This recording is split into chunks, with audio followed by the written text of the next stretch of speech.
The Utah woman who wrote a children's book about grief after her husband's death, only to be eventually charged with his murder, was back in court today. Kouri Richins' defense attorneys argued that there is so much evidence in this case, they're not anticipating going to trial until at least the start of next year. The judge setting a November status hearing to decide on whether that will happen and when a preliminary hearing will be held. Realistically, they've had 18 months to prepare their case, and I'm just getting all the discovery. So, bearing that in mind, realistically, I don't think there's any way we can be prepared for a prelim just with the amount of documents and information that we need to get through until after the first of the year. And I'm thinking more like February or March. Well, Richins is charged with first-degree aggravated murder and possession of a controlled substance with intent to distribute. Prosecutors say she poisoned her husband, Eric Richins, with a fentanyl-laced Moscow Mule cocktail after he refused to close on a multi-million-dollar real estate deal that Richins was pushing for as part of her house-flipping business. And within a year of Eric's death, Kouri Richins wrote a book titled, "Are You With Me?" on how kids can cope with grief based on her own personal experience with her and Eric's 3 sons.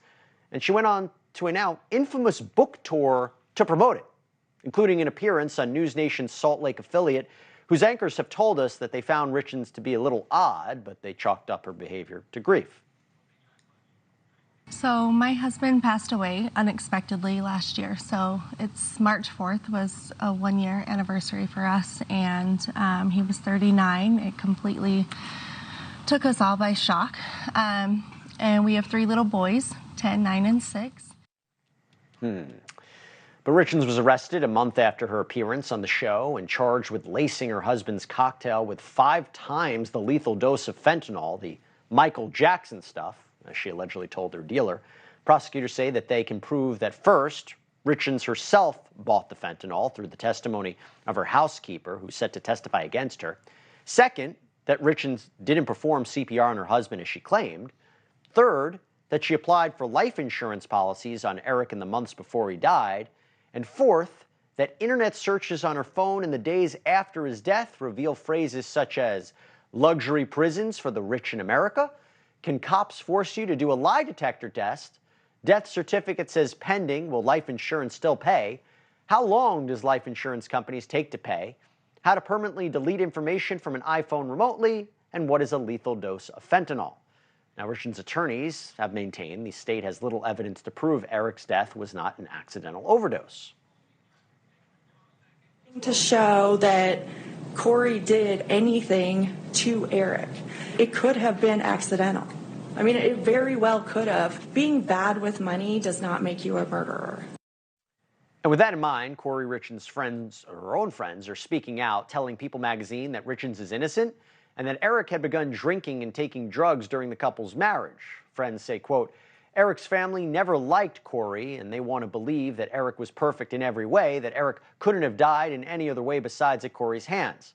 Her best friend adding, the family needs an answer, someone to blame. I believe Eric must have died from an accidental overdose. Let's talk a little bit more about it. Joining me right now, Brian Buckmire, attorney and my co-host at Law and Crime Daily. He's been following the case closely with me. Brian, good to see you. What do you think about the hearing? Yeah, so there was no preliminary hearing, and it makes sense from what the defense is telling us that there's just this volume of information that they need to get through, and that there's going to be a delay because they need time to get through it. And it makes sense when you think of all what you listed there, the forensics, the testing, the forensics, both in terms of the body itself of the victim, as well as the digital footprint of those emails, the researching that she'd done after the fact. That's something that the defense needs to get a full grasp of before they can do a preliminary hearing. The evidence looks bad, Brian. I mean, you got the text messages, you got the motive, you got the idea that you have a housekeeper testifying against her. The idea that he died from an accidental overdose. How tough is that for the defense to prove?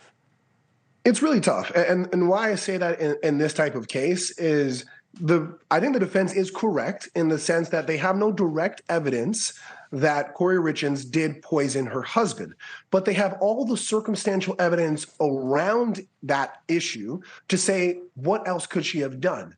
And so it puts the defense in a position of having to poke holes in that entire list that you created. Thank you for watching. Go to newsnationnow.com to find NewsNation on your cable provider.